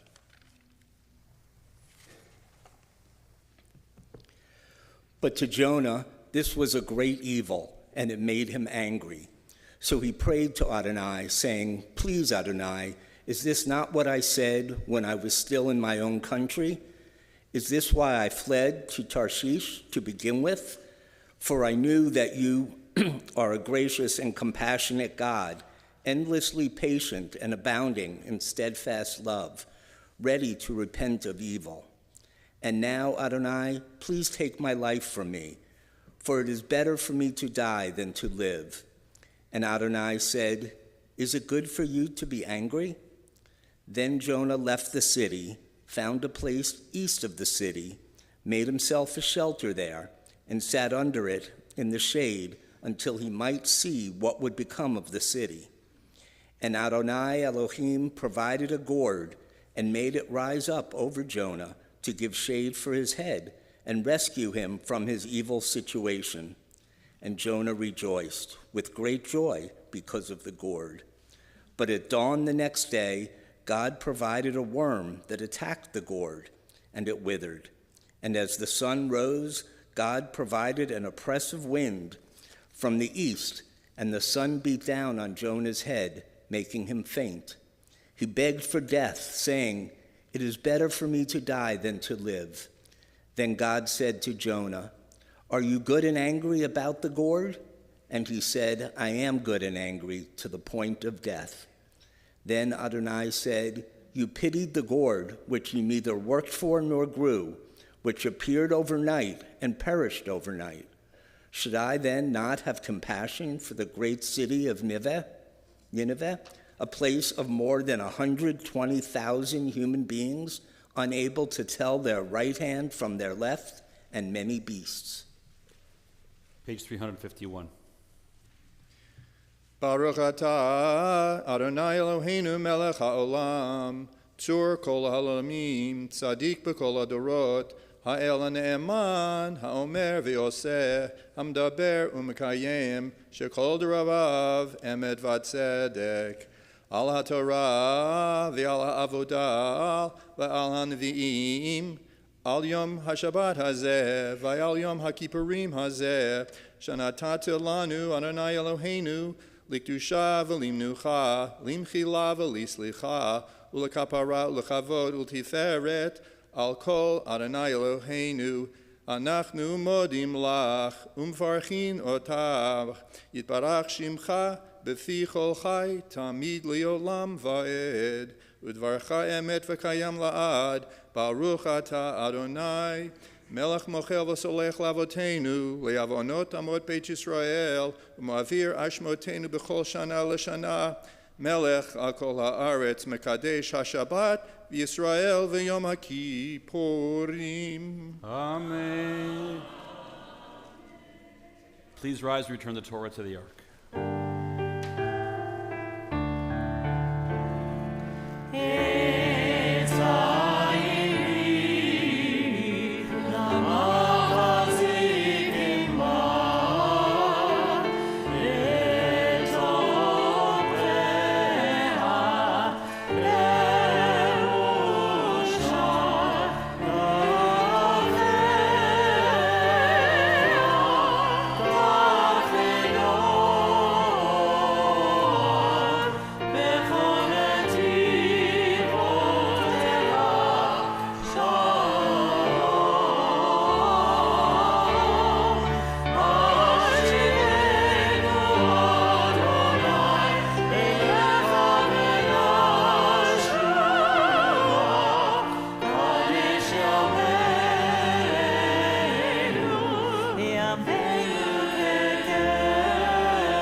Standing and turn to page 422 for our afternoon vidui. For failures of integrity, please read with me. We wrong you when we wrong ourselves. For our failures of integrity, Adonai, we seek forgiveness. For passing judgment without knowledge of the facts, and for distorting facts to suit our purposes. For succumbing in silence to social pressure, and for acquiescing in beliefs we find offensive, for using others' bad behavior to excuse our own, and for blaming others for our mistakes and poor decisions, for pretending to emotions we do not feel, and for appearing to be other than what we are, for condemning in our children the faults we tolerate in ourselves, and tolerating in ourselves the faults we condemn in our parents. For failures of justice together, we dishonor you and we dishonor our society. For our failures of justice, Adonai, we seek forgiveness. For being indifferent to deprivation and hunger, while accepting a culture of self-indulgence and greed. For abuse and power in boardrooms, courtrooms, and classrooms. And for accepting the neglect of children and elders, the ill and the weak. For permitting social inequalities to prevail, and for lacking the vision to transcend our selfishness, for glorifying violence and turning hastily to war, and for allowing history to repeat itself, for behaviors that risk the future of our planet, and for wreaking havoc on our only true inheritance, God's creation. Failures of love. We sin against you when we hurt one another. For failures of love, Adonai, we seek forgiveness, for exploiting our own pleasure, for the wounds we cause through betrayal and deception, for withholding affection from those we claim to love, and for using love to control our spouses and partners, our children and parents, for abandoning friends and siblings whose love has sustained us, and for neglecting those who love us when they need us most, for harboring in our relationships mistrust, boredom, and disloyalty, and for rejecting our partner's efforts at repair and renewal, for possessiveness, jealousy, and avarice, and for lashing out in anger at those who are closest to us. Who among us is blameless? Who shall say, I have not erred, I have not wronged or sinned? Together, we abuse, we brutalize, we covet, we deceive, we enslave, we feud, we gossip, we humiliate, we injure, we judge unfairly, we kill, we lie, we manipulate, we neglect, we ostracize, we plagiarize, quarrel, we rage, we shame, turn away, we undermine, we vilify, we waste, we exploit the world, yearn too much for yesterday, and too easily forget seeing. Our sins are an alphabet of woe. Help us, Holy One, to follow your ways of integrity, justice, and love. Teach us to seek forgiveness with humility and an open heart. Page 432.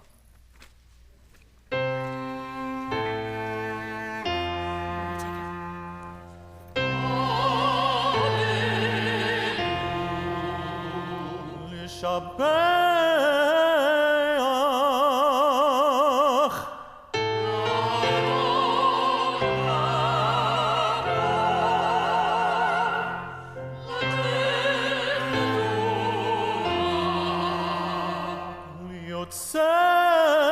בראשית שלא עשנו כגויי הארצות ולא שמנו כמשפחות האדמה.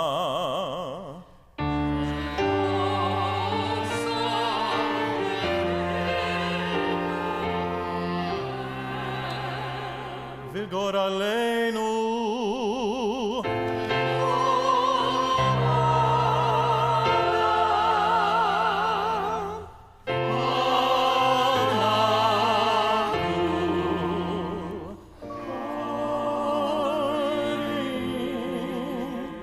ומשתחווים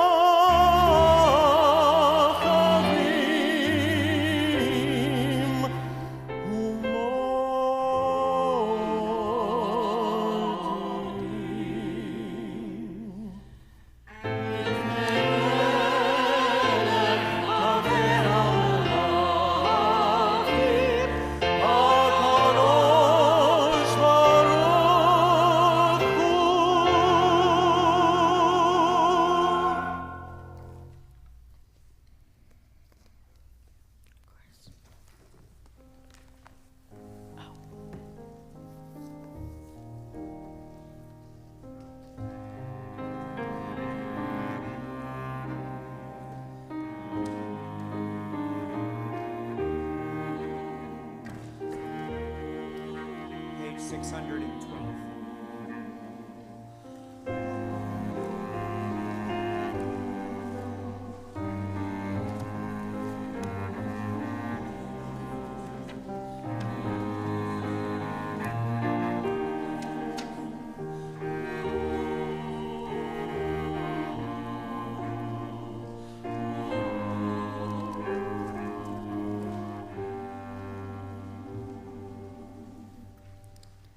The long day is over and the gates are closing, slowly fades into dusk.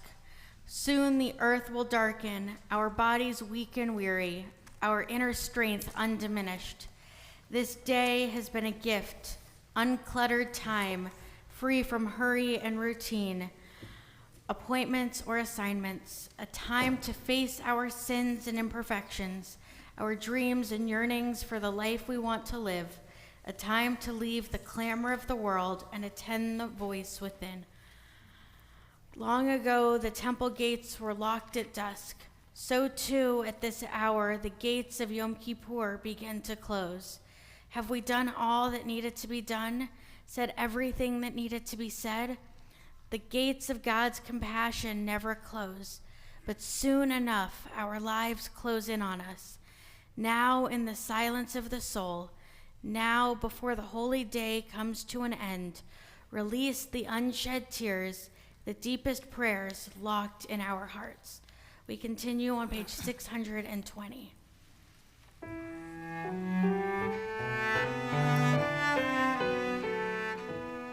Yitkadal, Yitkadash, Shemir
Vitvar vitraman vitnasi, veit hadar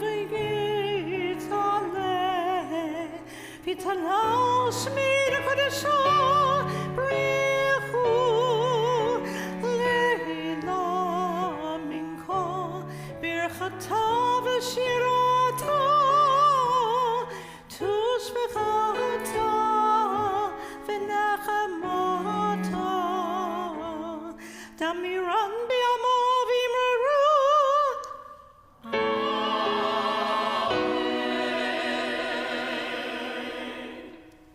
Page 622. This day is holy to our God. Do not be sad, for your rejoicing in the Holy One is the source of your strength.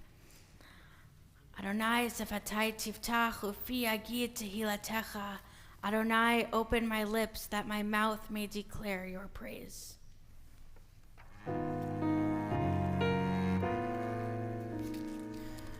Baruch atah Adonai Eloheinu Elohei Avotenu v'Imotenu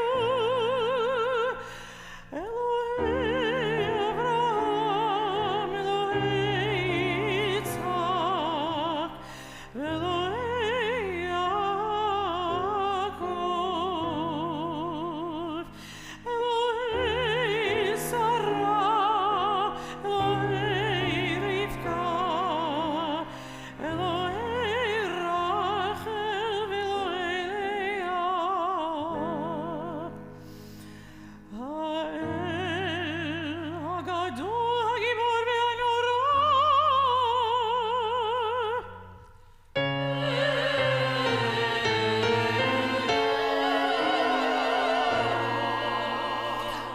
Gomer Chasadim Tovim Ve'konei Hakol Zocher Chasdei Avot V'imot Umevi Geula Livnei Bneihem Leman Shemo Be'ahava.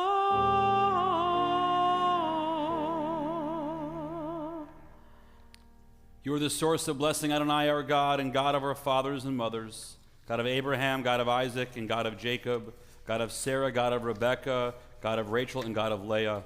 Exalted God, dynamic in power, inspiring awe, God sublime, creator of all. Yet you offer us kindness, recall the loving deeds of our fathers and mothers, and bring redemption to their children's children, acting in love for the sake of your name. Together, remember us for life, sovereign God, who treasures life. Seal us in the book of life for your sake, God of life, sovereign of salvation, pillar of protection. Baruch atah Adonai, Magen Avraham ve'ezrat Sarah. Blessed are you in our lives, Adonai, shield of Abraham, sustainer of Sarah. Page 628. Shma na slachna hayom avur ki fana yom. Unalelcha nora va'ayom kadosh. Hear us this day. Forgive us, we pray, for the day begins to fade. Your holiness awakens deepest awe. Your praise shall be our song. Our sovereign God of pardon and forgiveness, let these words of sanctity ascend to you. We say together, open the gates of righteousness for us. Open the gates that we may enter and praise the eternal. Open the gates for us, for all Israel, and for people everywhere. The gates of acceptance and atonement, beauty and creativity, the gates of dignity, empathy, and faith, the gates of generosity and hope, insight and joy, the gates of knowledge and love, meaning and nobility, the gates of openness, patience, and the quest for peace, the gates of renewal, song, and tranquility, the gates of understanding and virtue, the gates of wisdom and wonder, exaltation, youth, and old age, the gates of Zion, reborn and rebuilt in our time. Open the gates, open them wide, show us the way to enter. Please be seated.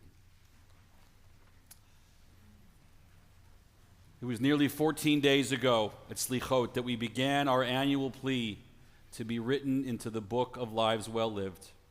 Through Erev Rosh Hashanah, 2 days of the holiday, Kol Nidre, this morning and this afternoon, we have reiterated that plea.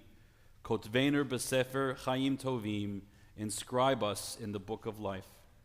We have spent these days in Teshuvah, asking forgiveness and promising to do better in this new year. We have opened our hearts in tefillah, prayed for the wisdom and ability to know our wrongs and right them. We have engaged in acts of tzedakah and righteousness and generosity to demonstrate that we know that the world we can only be made better by our deeds, not just with our words. And so now, Holy One, as this Yom Kippur nears its end, we know that our inscription has been written and the ink has dried. May we have found your favor, and chotmeinu, may we be sealed for goodness, for peace, and for life in this new year.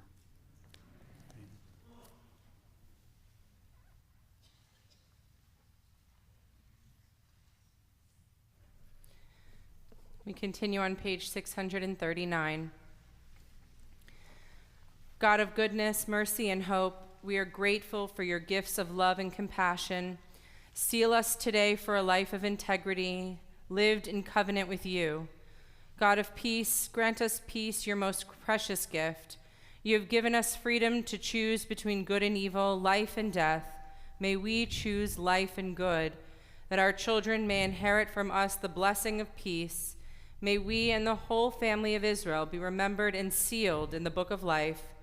Blessed is forgiveness, and blessed are goodness, mercy, and love. Blessed is the nearness of divine presence, and blessed is the hope for peace. Baruch atah Adonai, Oseh HaShalom. You are the blessed one, the eternal one, source of peace.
Together on page 641. Before the gate is locked and shuttered, before every word is said and uttered, before I have become something different, something other, before the mind has lost its way, before possessions are packed and put away, before the pavement hardens here to stay, before the apertures of flutes are sealed, before the laws of nature are revealed, before the vessels break and can't be healed, before the decrees and edicts are imposed, before the hand of God has closed, before we rise to leave this place and go. Page 644. Though we wander and stray, your forgiveness grows as you pardon our wrongs one by one, doing what is right for every living being. In your mercy and love, do not treat us harshly for the harshness of our deeds. You teach us to proclaim your attributes made known to Moses, man of humility, long ago. This day remember, for our sake, the covenant of your 13 ways, as it is written, the Eternal descended in the clouds, stood with him there, and proclaimed.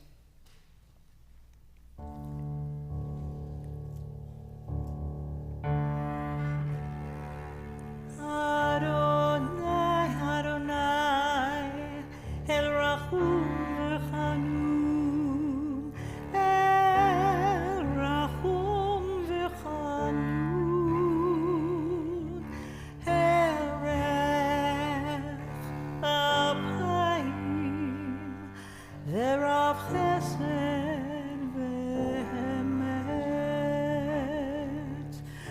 נוצר חסד לאלפים, נוצר חסד לאלפים, נושא עוון ופשע וחטא ונקה.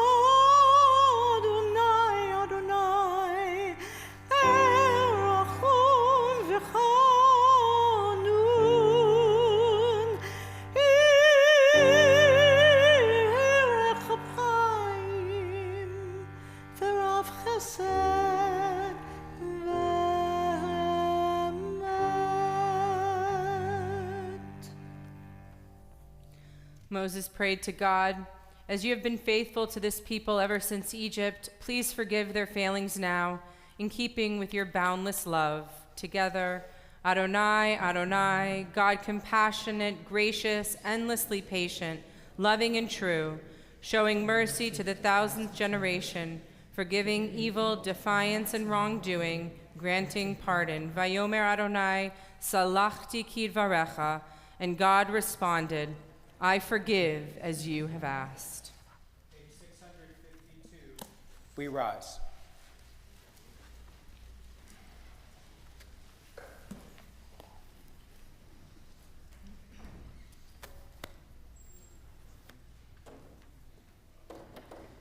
Elevenu v'nei avotenu v'imotenu, tavo lefanecha tfilatenu, ve'al titalam mitchinatenu, אנחנו עזי פנים וקשי עורף לומר לפניך, אדוני אלוהינו ואלוהי אבותינו ואמותינו, צדיקים אנחנו ולא חטאנו, אבל אנחנו חטאנו. Together, our God and God of all generations, may our prayers reach your presence, and when we turn to you, do not be indifferent. Adonai, we are arrogant and stubborn, claiming to be blameless and free of sin. In truth, we have stumbled and strayed. We have Hashamnu, Bagadnu, Gazalnu, Dibarnu, Dofi. Ay, ay, ay, ay, ay, ay, ay, ay, ay, ay, ay, ay, ay, Ha'avinu, Vehershanu, Zamnu, Chamasnu, Tafalnu, Sheker.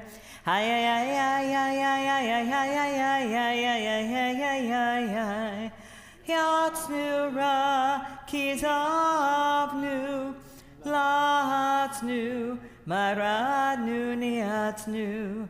Ay, ay, ay, ay, ay, ay, ay, ay, ay, ay, ay, ay, ay, ay. Sararnu, Avinu, Pashanu, Sararnu, Kishinu, Oref. Ay, ay, ay, ay, ay, ay, ay, ay, ay, ay, ay, ay, ay, ay. Rashanu, Shichadnu, Tiabnu, Tainu, Titanu. Ay, ay, ay, ay, ay, ay, ay, ay, ay. We confess together, of these wrongs we are guilty. We betray, we steal, we scorn, we act perversely, we are cruel, we scheme, we are violent, we slander, we devise evil, we lie, we ridicule, we disobey, we abuse, we defy, we corrupt, we commit crimes. We are hostile, we are stubborn, we are immoral, we kill, we spoil, we go astray, we lead others astray. Manumar lefanecha Yoshev Marom, what can we say to you whose existence is beyond time and space? What words of ours can reach your realm, beyond the clouds, beyond heaven itself? Every hidden mystery, every revelation, surely you know them all. Page 661.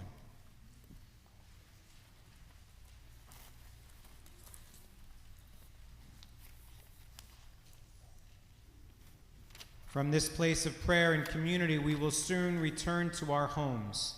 May we take with us the spirit of this day. Melech Hafetz B'Chaim, sovereign God who treasures life, help us turn our homes into havens of your love, sanctuaries of your compassion. Let them be shelters against the storm, dwelling places for all that is life-giving and good. We say together, Avinu Malkeinu, kaber berachamim uvratzon tefilateinu. Avinu Malkeinu, almighty and merciful, welcome our prayer with love, accept and embrace it. Avinu Malkeinu, hasen lemahan rachamecha harabim. Avinu Malkeinu, act for the sake of your boundless compassion. Avinu Malkeinu, aseimanu l'ma'an shemecha. Avinu Malkeinu, act toward us as befits your name. Avinu Malkeinu, chotmeinu b'sefer parnasa v'chalkala. Avinu Malkeinu, seal us in the book of sustenance and livelihood. Avinu Malkeinu, chotmeinu b'sefer zechuyot. Avinu Malkeinu, seal us in the book of worthiness and merit. Avinu Malkeinu, chotmenu b'sefer selicha u'mechila. Avinu Malkeinu, seal us in the book of forgiveness and pardon.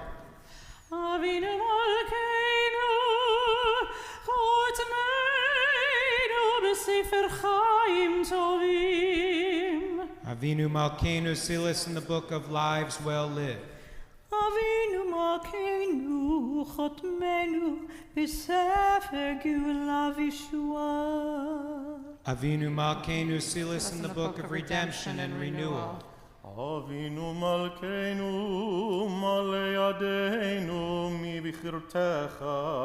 Avinu Malkeinu, let our hands overflow with your blessings. Avinu Malkeinu, tach sharei shamayim litfilateinu. Avinu Malkeinu, let the gates of heaven be open to our prayer. Avinu Malkeinu, chadesh aleinu, shana tova. Avinu Malkeinu, renew us for a good year of goodness. Avinu Malkeinu, ein lanu melech ela ata. Avinu Malkeinu, we have no sovereign but you. Avinu Malkeinu, chonenu va'anenu, ki ein banu ma'asim. Aseh imanu tzedakah v'chesed v'hoshienu. Avinu Malkeinu, almighty and merciful, answer us with grace when our deeds are wanting. Save us through acts of justice and love. As the book of life is closed and sealed, our hearts open our hands. Let those who ask forgiveness and those who gave forgiveness depart this place in peace. Let all God-seekers and soul-searchers of this day depart this place inspired and renewed. Together let us build a community of commitment. Let all of us be sealed this day, Gemar Chatima Tova, sealed for goodness and sealed for life, B'Sefer Chayim Tovim, sealed in the book of life and good, eager to taste life's sweetness, to enjoy the fruit of our labors, to bring light to the darkness and joy where soul dwells. Together, be sealed for a year of Torah and soulful searching. Be sealed for a year of kindness, good deeds, and love. As the book of life is closed and sealed, open our hands, open our hearts. Page 668. Yitgadol ve'yitadash meraba ve'alma divrach hirotev yamich malchutev.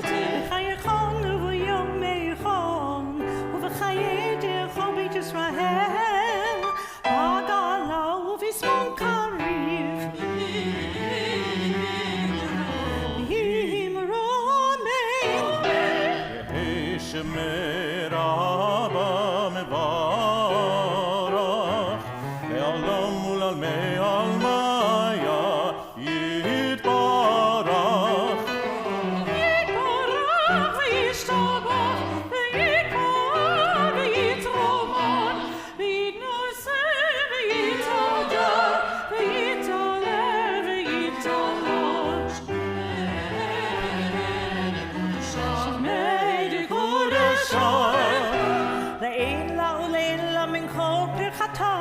v'shirata tushbechata v'nechemata tamiran be'alma tushbechata v'nechemata tamiran be'alma ve'imnu amen titkabel tzlotachon v'motachon l'kol Yisrael kadam avuhon divishmaya divishmaya divishmaya ve'imnu amen yehishani rabba min shemaya v'chayim v'chayim aleinu aleinu v'yoko Yisrael v'yoko Yisrael v'yoko Yisrael ve'imnu amen oseh shalom bimromav Yoseh shalom leinu ve'al kol Yisrael ve'imnu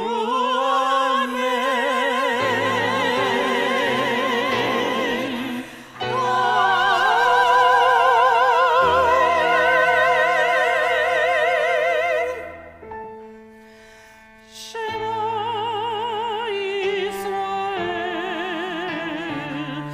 Adonai Eloheinu, Adonai Echad.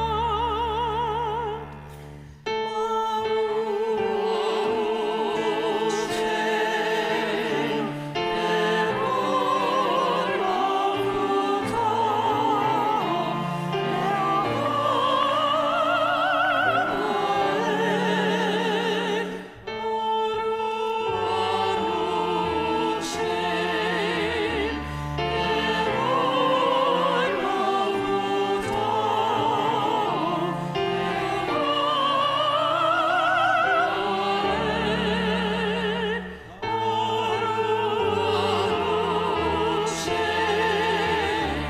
Kevod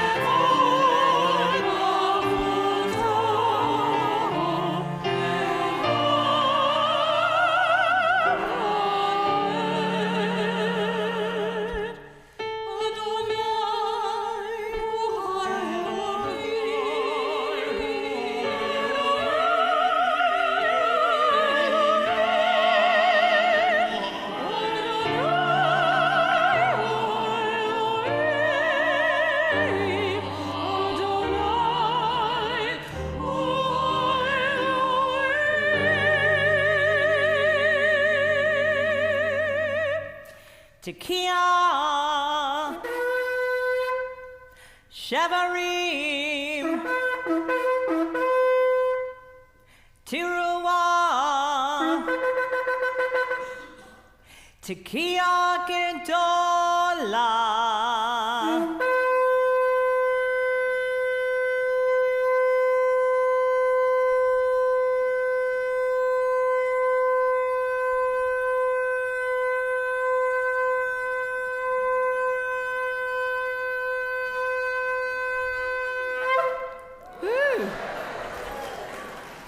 We continue by concluding Shabbat and the holiday with the blessings of Havdalah.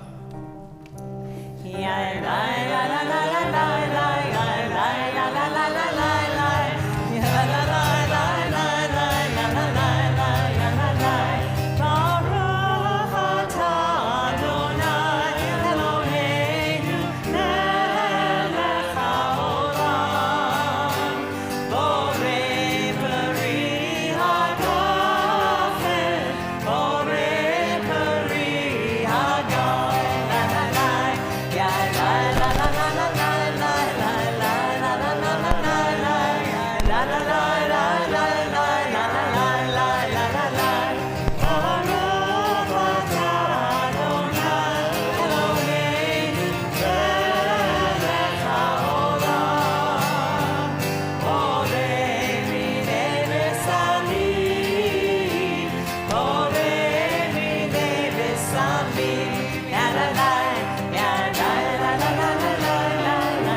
Shana Tova, Shana Tova.